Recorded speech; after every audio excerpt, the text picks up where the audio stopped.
Hello बच्चों, let's read this question. The question says match the column first with column second. Column first, A equilibrium, B spontaneous reaction, C non-spontaneous reaction, D element in their standard state.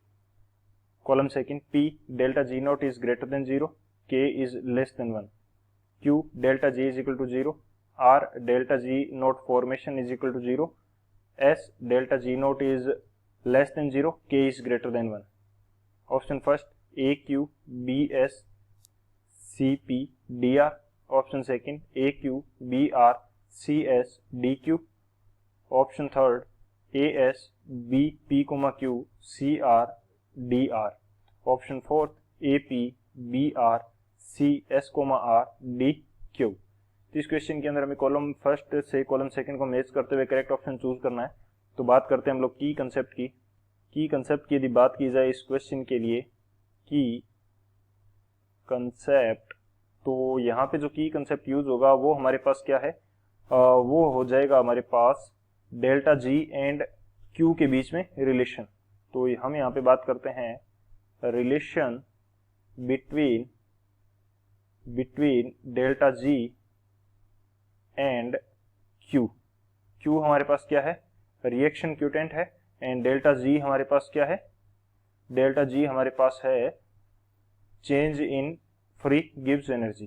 तो इन दोनों का जो relation होता है वो equation के द्वारा दिया जाता है। वो इक्वेशन क्या है, delta G which is equal to delta G naught plus R T L N Q. ये कंडीशन हमारे पास रहती है। डेल्टा जी नोट क्या है, स्टैंडर्ड स्टेट के अंदर जो गिव्स एनर्जी के अंदर चेंज होगा वो डेल्टा जी नोट है। R is the universal gas constant, T is the temperature, and Q हमारे पास क्या है, ये हो जाएगा रिएक्शन क्यूटेंट। तो अब यदि मैं बात करूं इक्विलिब्रियम की, एट इक्विलिब्रियम पे हमारे पास डेल्टा जी की जो वैल्यू है वो क्या रहती है, 0 रहती है, और जो क्यू होगा वो किसके इक्वल होता है, के के इक्वल होता है। यानी कि के हमारे पास क्या है, इक्विलिब्रियम कांस्टेंट है। तो अब यदि डेल्टा जी की वैल्यू 0 कर देता हूं तो मेरे पास आ जाएगा delta G naught which is equal to minus R T L N K, ये इक्वेशन आ जाएगी। ये हमारा मेन की कंसेप्ट होगा। इस की कंसेप्ट की हेल्प से हम इस क्वेश्चन को सोल्व करेंगे। तो बात करते हैं हम लोग सॉल्यूशन की। बात करें सॉल्यूशन की तो हमारे पास एक चीज तो यहाँ से क्लियर हो जाती है कि जब इक्विलिब्रियम की कंडीशन होगी, इक्विलिब्रियम की कंडीशन होगी तो वहां पे डेल्टा जी की जो वैल्यू है वो 0 होगी। अब कोई भी एक रिएक्शन में मान लेता हूं कि मेरे पास m मॉलिक्यूल्स ऑफ रिएक्टेंट है, वो इक्विलिब्रियम में है किसके साथ, n मॉलिक्यूल्स ऑफ प्रोडक्ट के साथ इक्विलिब्रियम में है। तो इसके लिए इक्विलिब्रियम कांस्टेंट मैं किस प्रकार से लिखूंगा, इक्विलिब्रियम कांस्टेंट जब भी हम लिखेंगे तो ये हमारे पास रहता है concentration, equilibrium concentration of product, और इसका जो स्टोइकियोमेट्रिक कोएफिशिएंट होगा वो इसकी पावर में चला जाएगा। इसी प्रकार से divided by equilibrium concentration of reactant R, और इसका भी जो स्टोइकियोमेट्रिक कोएफिशिएंट होगा वो इसकी पावर में चला जाएगा। तो इस प्रकार से हम क्या लिखेंगे, इक्विलिब्रियम कांस्टेंट लिखते हैं। अब यदि मेरे पास कोई रिएक्शन स्पॉन्टेनियस है, कोई रिएक्शन मेरे पास क्या है, मैं मान लेता हूं कि मेरे पास कोई रिएक्शन क्या है, स्पॉन्टेनियस है। तो स्पॉन्टेनियस रिएक्शन है तो उसके लिए के की वैल्यू क्या आएगी, ग्रेटर देन 1 आएगा। के की वैल्यू ग्रेटर देन 1 कैसे होगी, स्पॉन्टेनियस रिएक्शन है यानी कि प्रोडक्ट की तरफ वो जा रही होगी रिएक्शन, या कह सकते हैं कि प्रोडक्ट बनाने की तरफ अग्रसर होगी। तो नंबर ऑफ प्रोडक्ट्स क्या होंगे, ज्यादा होंगे स्पॉन्टेनियस रिएक्शन के लिए। स्पॉन्टेनियस रिएक्शन का मीनिंग है कि वो ऑटोमेटिक रिएक्शन हो रही है। रिएक्शन जब हो रही है तो प्रोडक्ट फॉर्मेशन हो रहा है। प्रोडक्ट फॉर्मेशन का मीनिंग है कि प्रोडक्ट की कंसंट्रेशन बढ़ रही है और रिएक्टेंट की कंसंट्रेशन कम हो रही है। तो के की वैल्यू क्या आ जाएगी, ऑटोमेटिकली ग्रेटर देन 1 आएगी।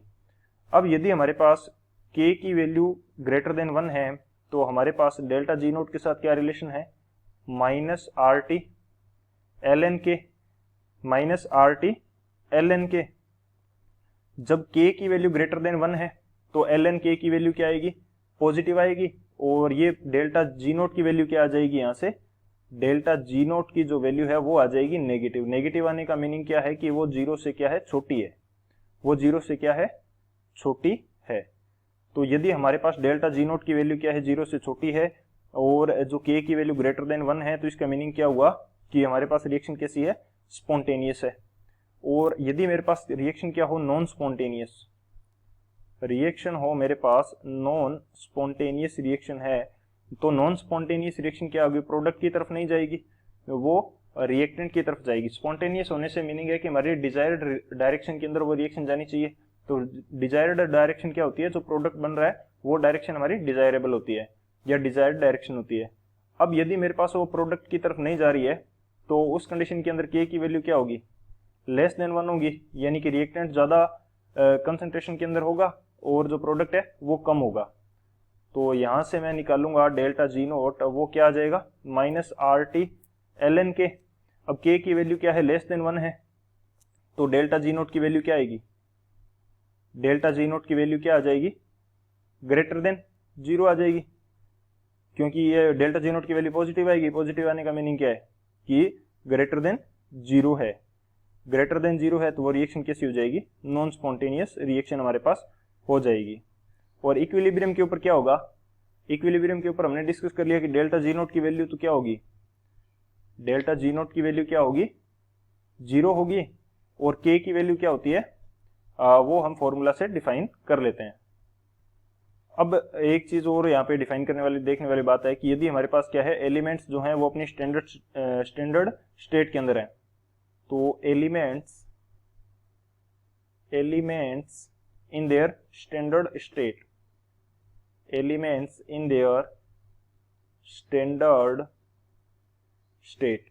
स्टैंडर्ड स्टेट क्या होती है, स्टैंडर्ड स्टेट वो होगी जिसके अंदर वो नेचर के अंदर पाए जाते हैं, या बोल सकते हैं कि मोस्ट स्टेबल रेफरेंस स्टेट जो होती है वो क्या होगी, उनकी स्टैंडर्ड स्टेट होगी।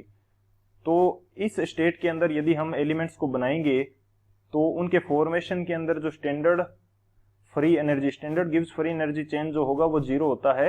ये प्रैक्टिकली डिफाइन किया गया है, ये क्या किया गया है, प्रैक्टिकली डिफाइन किया गया है। तो ये बेसिकली यहाँ कह सकते हैं कि ये याद रखने वाली बात है कि एलिमेंट्स जो होते हैं उनके स्टैंडर्ड स्टेट के अंदर डेल्टा जी नोट जो फॉर्मेशन है वो 0 होता है। तो अब हम बात करते हैं कि हमारा कौन सा ऑप्शन करेक्ट होगा। तो ए के अंदर हमारे पास क्या आएगा, ए के अंदर हमारे पास आ जाएगा डेल्टा जी नोट 0, यानी कि इक्विलिब्रियम पे डेल्टा जी नोट की वैल्यू 0 होती है, तो ए के अंदर क्यू आ जाएगा। बी क्या है, स्पॉन्टेनियस रिएक्शन, स्पॉन्टेनियस रिएक्शन के लिए हमारे पास क्या आ जाएगा कि डेल्टा जी नोट क्या होगा, 0 से कम होगा और के ग्रेटर देन 1 होगा, तो एस आ जाएगा। सी नॉन स्पॉन्टेनियस रिएक्शन के अंदर हमारे पास क्या आ जाएगा, पी आ जाएगा कि डेल्टा जी नोट पॉजिटिव होगा और के क्या होगा, लेस देन 1 होगा, तो पी आ जाएगा। और डी जो है वो हमारा क्या आ जाएगा, वो आर आ जाएगा, क्योंकि स्टैंडर्ड स्टेट के अंदर क्या होता है कि डेल्टा जी नोट जो फॉर्मेशन है एलिमेंट्स के लिए वो 0 होगी। तो कौन सा ऑप्शन करेक्ट होगा हमारे पास, क्यू एस पी आर, यानी कि फर्स्ट ऑप्शन जो है वो हमारा करेक्ट होगा।